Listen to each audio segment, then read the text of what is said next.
بسم اللہ الرحمن الرحیم۔ السلام علیکم۔ 70 کی دہائی تھی، کوئی آج کل والا پاکستان تو تھا نہیں۔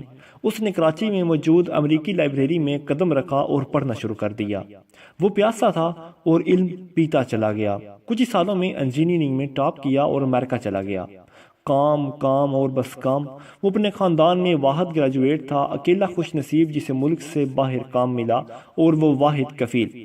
کام کے دوران اس کو ایک وائٹ امریکی مائیگریٹ سے شادی ہو گئی۔ ترقی پر ترقی، اپنا گھر، گاڑی، بینک بیلنس، وہ منزلوں پر منزلیں طے کرتا چلا گیا۔ کافی سالوں بعد وہ آج اپنی بیوی کے ساتھ پاکستان لوٹا۔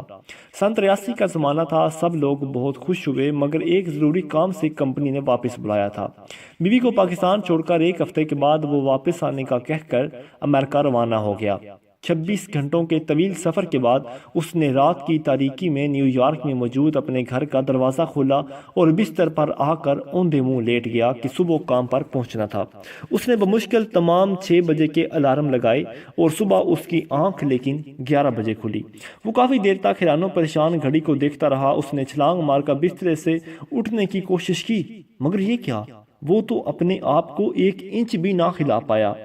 اس نے گھبراہٹ میں چیخنا چاہا مگر کوئی آواز نہ نکل سکی۔ رات کے کسی پہر جب وہ خوابوں میں دنیا فتح کر رہا تھا تو قدرت کو کچھ اور ہی منظور تھا۔ اسے فالج کا اٹیک ہوا اور صبح تک اس کا جسم، اس کا چہرہ اور تمام عضلات کسی بھی قسم کی حرکت سے معذور ہو چکے تھے۔ اس کا دماغ کچھ کام کر رہا تھا مگر اسے بڑی مشکل پیش آ رہی تھی، یہ سوچتے ہوئے کہ وہ کون ہے، اس کا نام، بیوی، بچے، ماں باپ کون ہے۔ وہ سب کچھ بھولتا چلا جا رہا تھا۔ یادداشت کا کھونا بالکل ایسا ہی ہے جیسے کوئی قسطوں میں خودکشی کرے۔ ہلکے ہلکے، رفتہ رفتہ، مدم مدم، وہ تمام لوگ جن کے ہونے کو ہم زندگی کہتے ہیں وہ اس کے دماغ سے آہستہ آہستہ رخصت ہوتے چلے گئے۔ دل میں رہتے ہیں مگر دل تو احساسات کا مجموعہ ہے۔ شکل کو نام اور صفات تو دماغ دیتا ہے۔ مسٹر صدیقی کو بستر پر پڑے آج 3را دن تھا۔ موبائل فون تو اس زمانے میں ہوتے نہیں تھے، اور اگر ہوتے بھی تھے تو وہ کون سے اس قابل قدر تھے کہ وہ ہاتھ ہلا سکے۔ گھر میں موجود فون بجتا رہا، کبھی آفس والے کال کرتے، کبھی پاکستان میں گھر والے۔ اتنی بے بسی تو شاید مردوں کو بھی نہ ہوتی ہوگی کہ انہیں کم از کم اس بات کا تو سکون ہوتا ہے کہ وہ مر چکے ہیں۔ مرنا کتنی بڑی نعمت ہے اسے آج سمجھ آ رہا تھا۔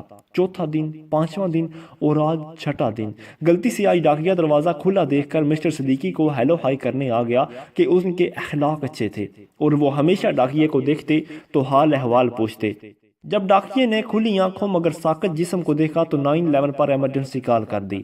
وہ آئے اور اسے اٹھا کر لے گئے۔ اگلے 9 مہینوں تک صدیقی صاحب کومے میں رہے۔ جب صدیقی صاحب کو وہاں سے ہوش آیا تو کنٹی کے ایک خاص پاس ری ہیبلیٹیشن سینٹر میں منتقل کر دیا گیا۔ یہاں ایسے لوگوں کو رکھا جاتا جن کا واحد علاج خود موت ہوتی تھی۔ دن، ہفتے، مہینے اور سال گزرتے چلے گئے۔ بیوی نے سمجھا کہ کسی اور کے ساتھ گھر بسا لیا اور اسے بھول گئی۔ اس نے بھی کہیں اور شادی کر لی۔ بہن بھائیوں اور رشتہ داروں نے سمجھا کہ پیسے کی ہوس نے تمام رشتے ناطے توڑنے پر مجبور کر دیا۔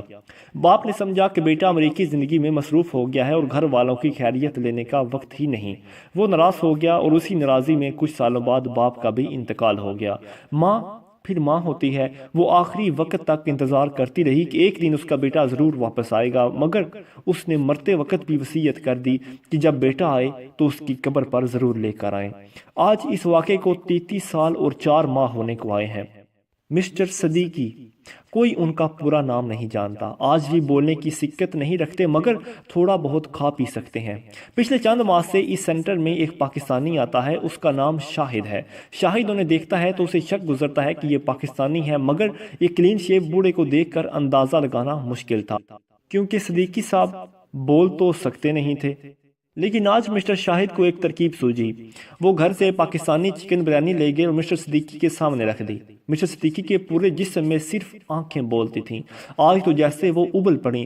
نرس چمچ سے بریانی آہستہ آہستہ منہ میں ڈالتی جاتی مگر اتنے آنسو اس میں مل جاتے کہ اندازہ کرنا مشکل ہو جاتا کہ چمچ میں چاول کی مقدار زیادہ ہے یا آنسوؤں کی۔ یہ آنسو اس بات کا ثبوت تھے کہ بندہ یا تو پاکستانی ہے یا انڈین۔ شاہد نے مریض کو گلے لگایا اور دونوں نہ جانے کتنی دیر تک روتے رہے۔